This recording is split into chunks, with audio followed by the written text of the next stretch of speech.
In my previous video, you would have been introduced to the Enneagram and the different Ennea types, and most probably even been able to relate to the different types, either identifying with all of them or some of them, or possibly even a dominant personality type. So we have access to all 9 types within us.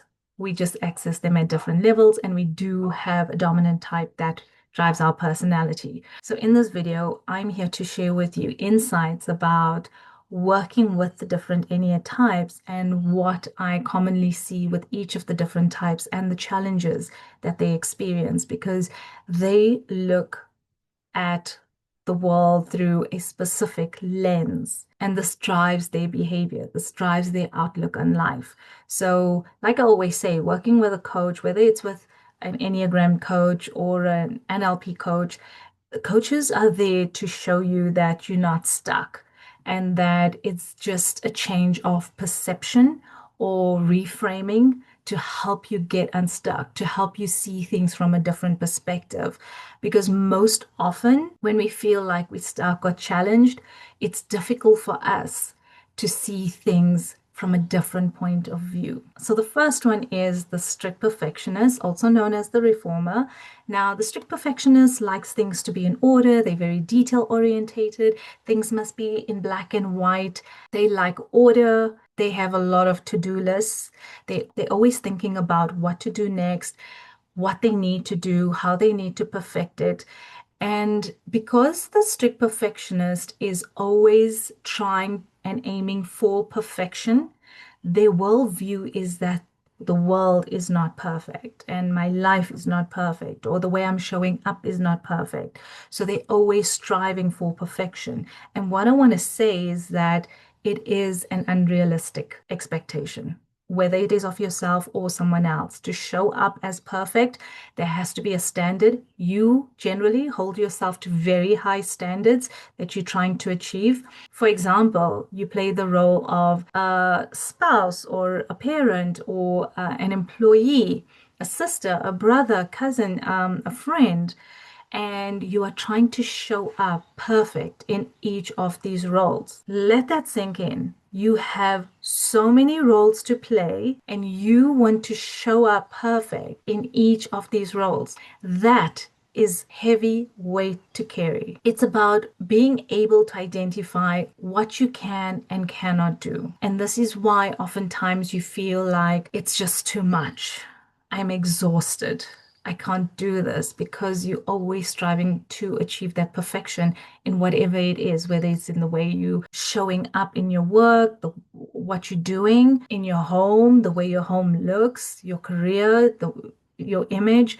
Whatever you're focusing on, it always has to be perfect and it has to have a certain standard. And this standard is based on your expectation of yourself. All right.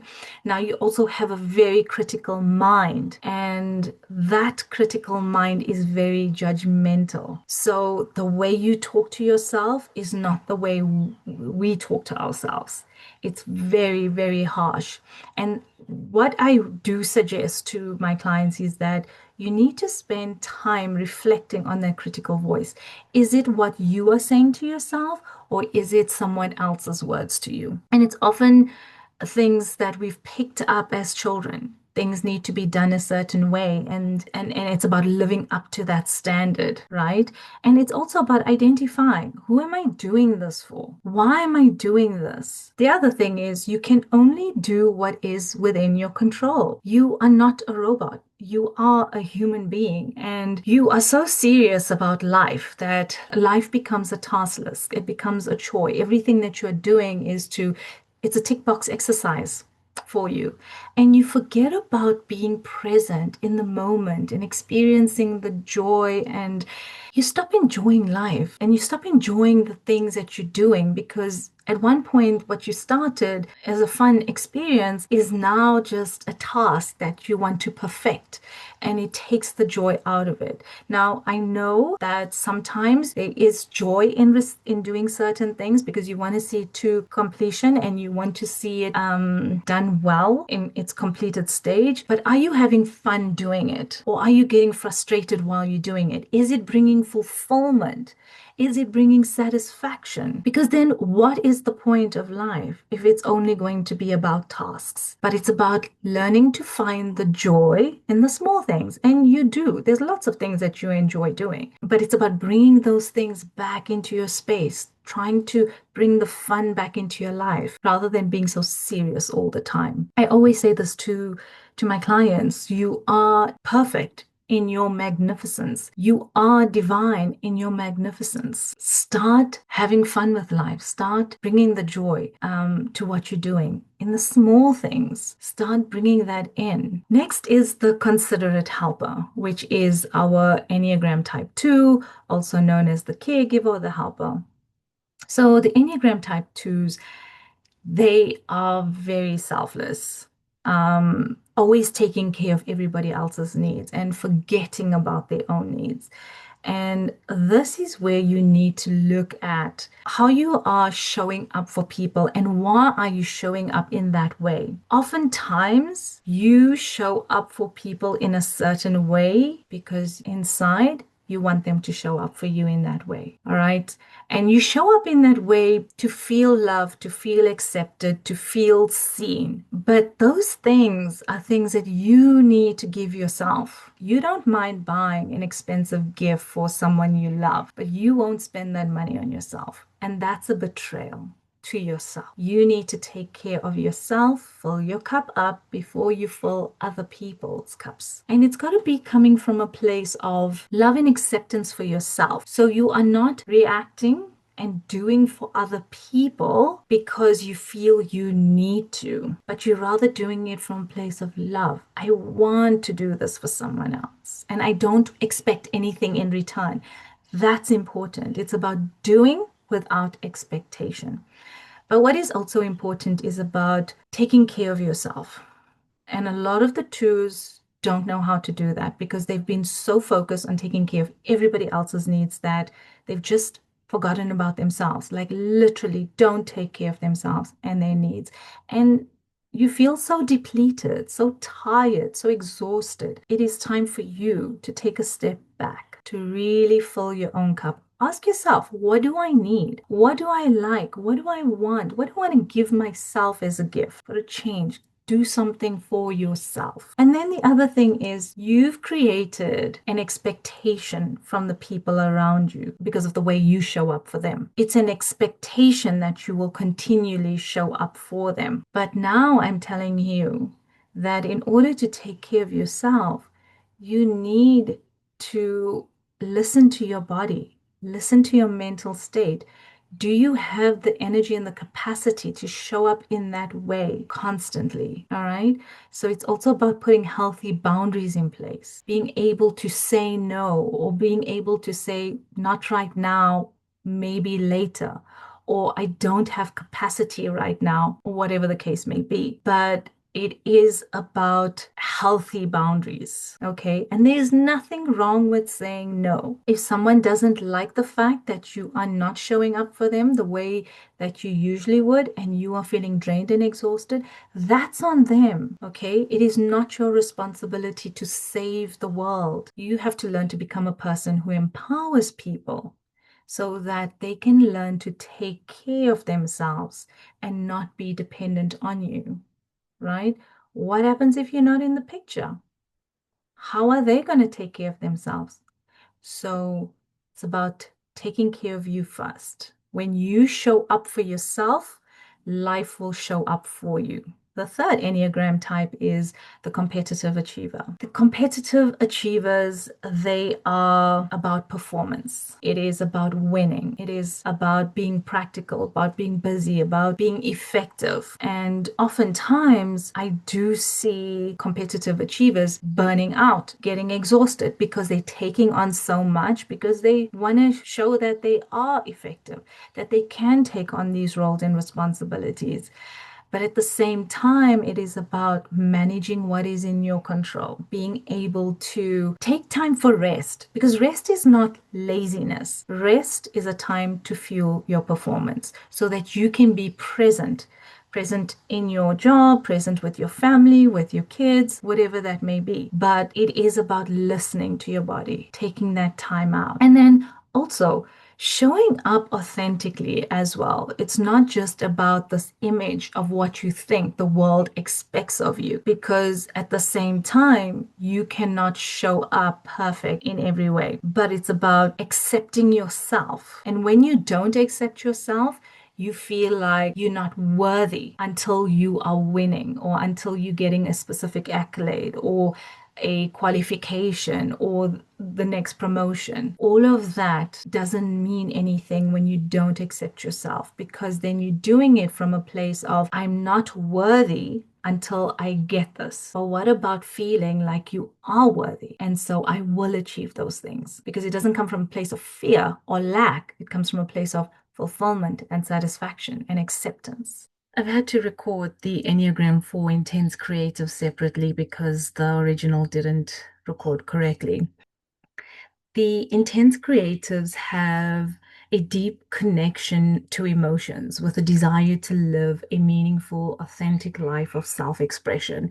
And you do yourself such a disservice when you're not being authentic and you're not being true to who you really are. And it's also because you feel you need to fit in, because you feel misunderstood. But your key motivation and driver is to be authentic and to express individuality, being tuned to your emotions and making a difference, wanting to make a difference.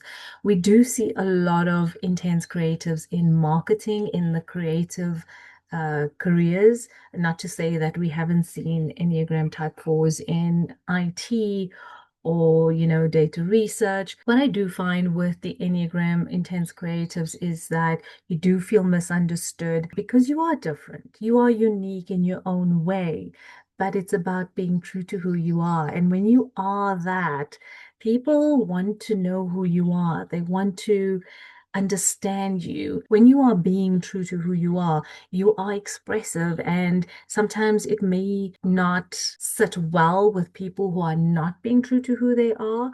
So you may trigger them, but the world needs more of you, because we need more authenticity. And that's what you bring to our world. Listen to your gut. Listen to those emotions that show up. Reflect on that. Reflect on who you want to be, what do you want to express, and allow that creation to come through. Connect with your emotions. That's your superpower. You can sit with your emotions. You don't mind going deep, and you want that. You want deep connections, deep, meaningful conversations. And that's what you bring to the world and the people around you. You are not a misfit. You just may feel misunderstood. Live your authentic self and be true to who you really are. The quiet specialist, oftentimes, and I think it's actually all the times that I've worked with the quiet specialists, one of the things that they always ask to work on is connecting with people. And this is because quiet specialists, they are self-preservations, they introverts. They like to be by themselves. However, in the working world, you need to be a team player. You need to connect with people, especially if your career goal is to be in management or leadership positions. You need to be able to connect with your people. You need to be able to listen to them. So, and this is something that one of my clients had said to me recently.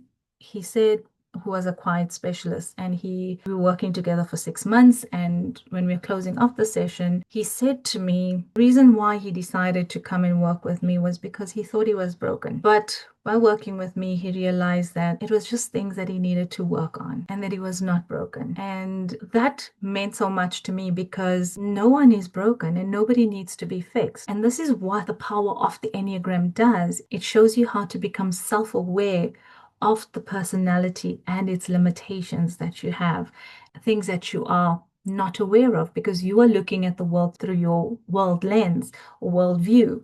And the worldview for the quiet specialist is I need to rely on myself. I need to depend on myself and myself only. And the world will drain my energy. So it's about being self-sufficient and hoarding your energy. And this is why it stops you from connecting with the world. With each of the Enneagram types, there are subtypes. This means that within the personality, you can be a self-preservation, which is an introvert, or a social, which is an extrovert, or sexual, which is one-on-one. You prefer the one-on-one interaction. You have access to all three. There's just a dominant, and then you move into the other two at different levels as well. But dominant within the Enneagram type 5 is the self-preservation. It just comes very natural to you.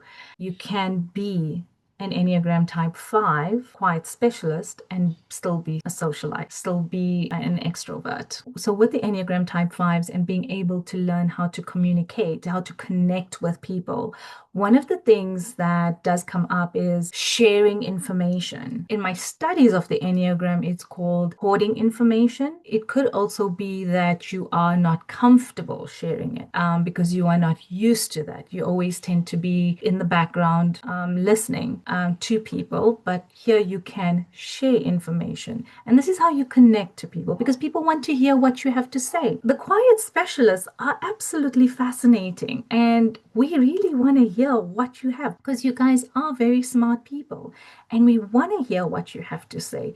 So share the knowledge with us. Sometimes you may be too technical and it may go over our head, but I think it's about being able to explain things to us, in the simplest way.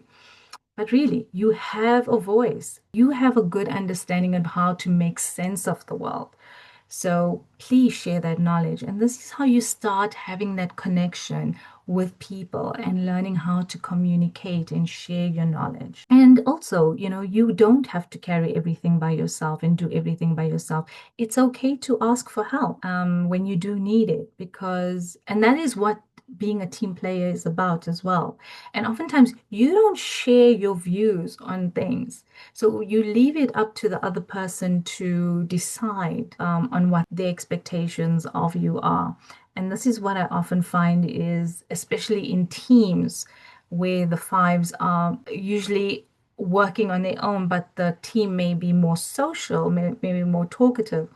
It's difficult for them to connect with you. So because they see you as being quiet, they'll just leave you in that space. But they really are. They're welcoming. They want to hear what you have to say when you do speak up and when you do find your voice. So the loyal skeptic, also known as the loyalist, when working with the sixes, there's a lot of anxiety because they're always waiting for the shoe to drop. It's always about planning, about wanting to always planning, but also thinking about the worst case scenario, or what if things don't work? I'm working on this, but if it doesn't work, I need to have a backup plan.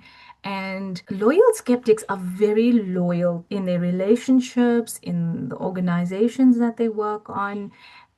But you need to be loyal to yourself, type sixes.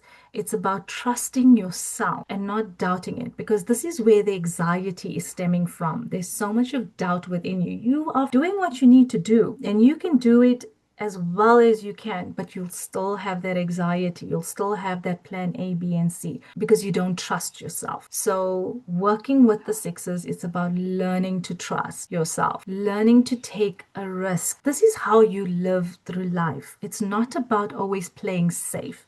It's also about taking calculated risks. And life is a school. It's part of the experiment. It's part of the learning and the evolving and growing. So trust yourself. Take a chance on yourself and learn to accept who you are, not just being that good friend or that good employee and that loyal person to everyone else, but it's about being that to yourself as well. And what if things go right? So change that frame of mind. Rather than focusing on what is going wrong, reframe it to a different perspective of what if it goes right. Next, we have the Enneagram 7, which is the enthusiastic visionary, also known as the visionary or the enthusiast. The enthusiasts are our adventurers, okay? They like doing a lot of things. It's an adventure all the time. They want to have a good time all the time. And that's fantastic. We need to have fun in our lives, and they bring the fun. And when you're tapping into the energy of the enthusiastic visionary, you're tapping into that fun, spontaneous energy that is within you. Working with the sevens, I often hear them saying, I hate admin. I'm always, doing things at the last minute. So it's putting a lot of pressure on me, and the work output may not be the best. What I do recommend with the sevens is blocking out your diary, complete tasks. For you, time management is very important. So with the Enneagram type sevens, I mean, you guys are the visionaries. Your ideas are amazing. But when you are working under pressure and leaving things for the last minute, you're not showing your true potential. So if you can manage your time better and block out time in your diary to complete tasks so that you're working towards specific deadlines rather than leaving things to the last minute, your output will be so much better.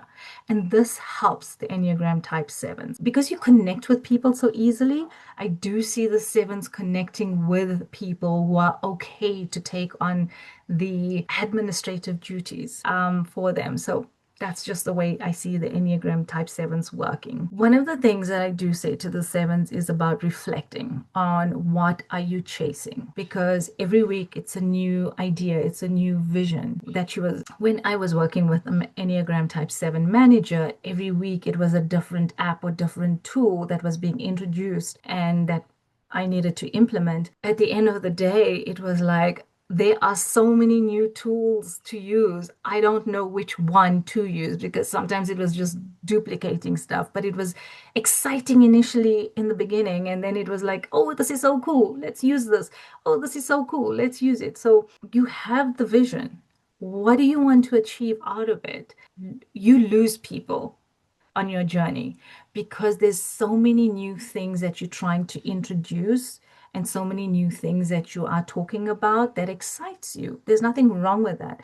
There are so many things that you want to bring in. What is the right one?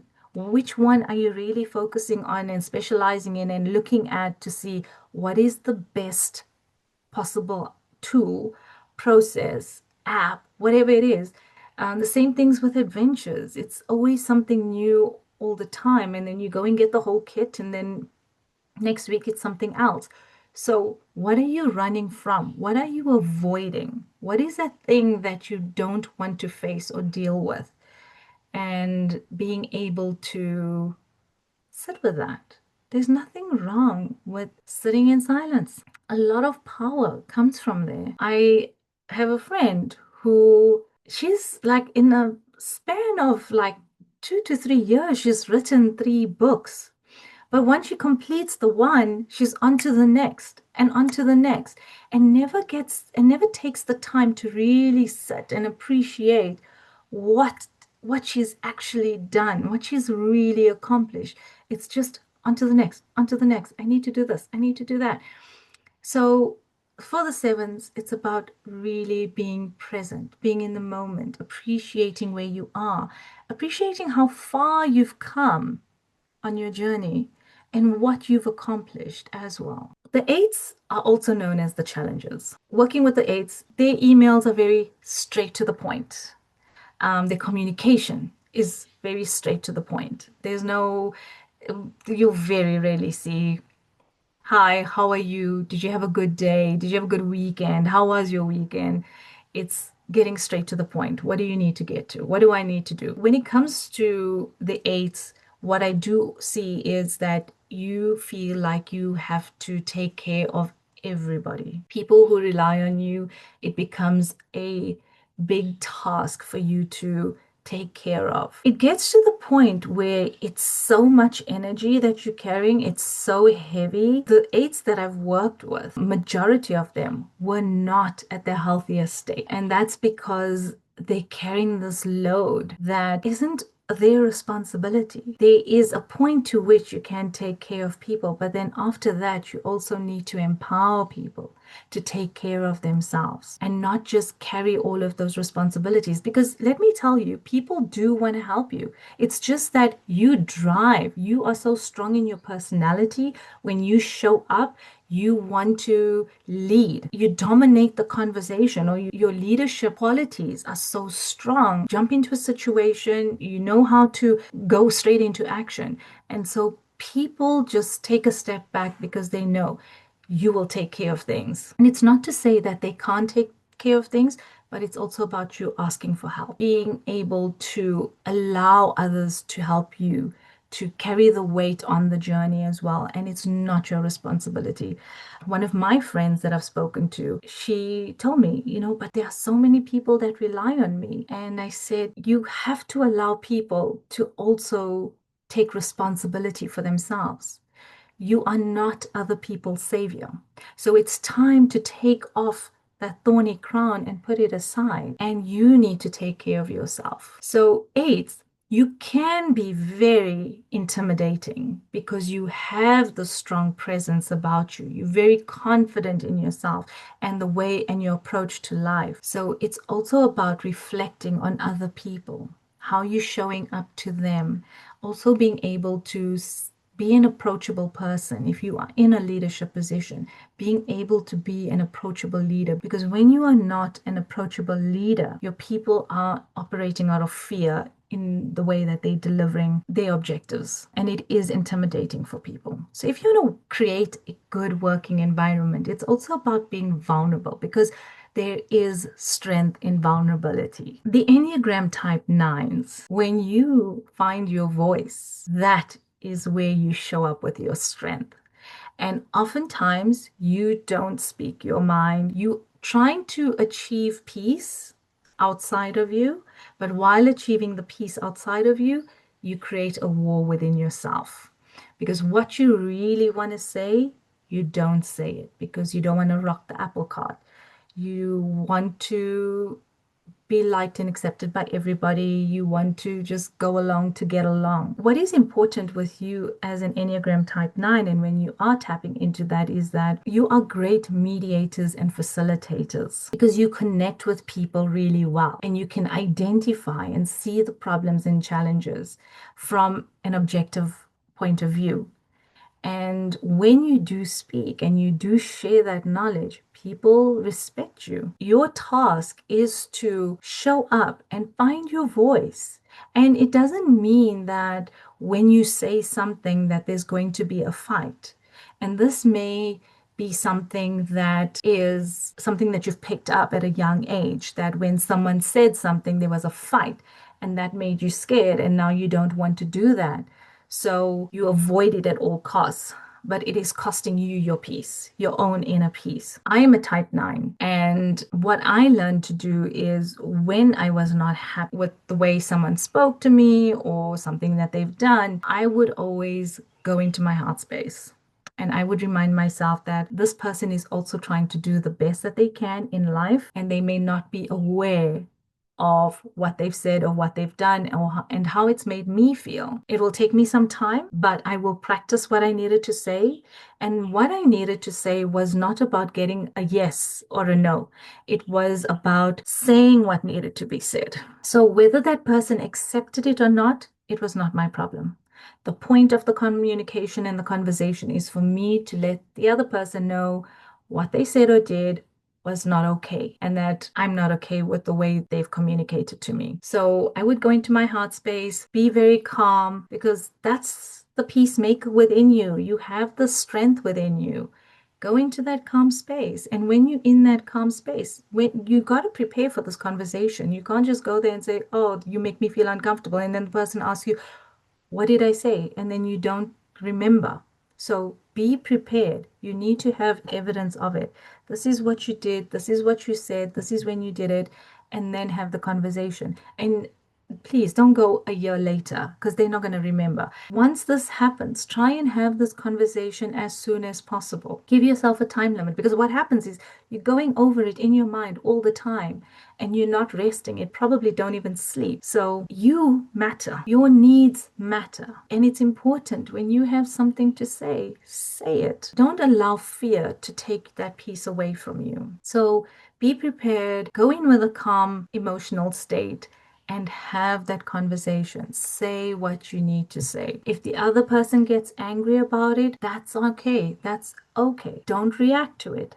Let them get angry.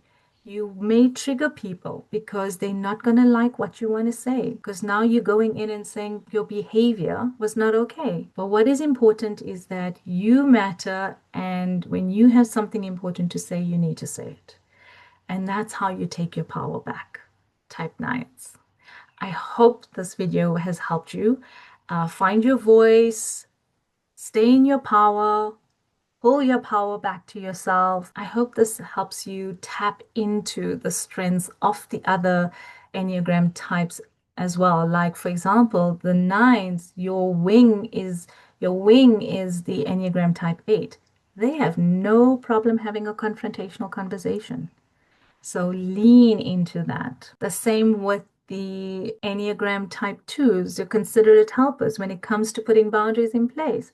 If an 8 has to tell someone, "I don't want to do it," everyone listens. Lean into these other personality types. You have access to them. It's the way you say it, the tone, your energy when you're going into having these conversations. If you're going to go in there in fight mode, you're going to get a fight back. Be intentional about the conversations that you want to have and what is the message that you want to get across.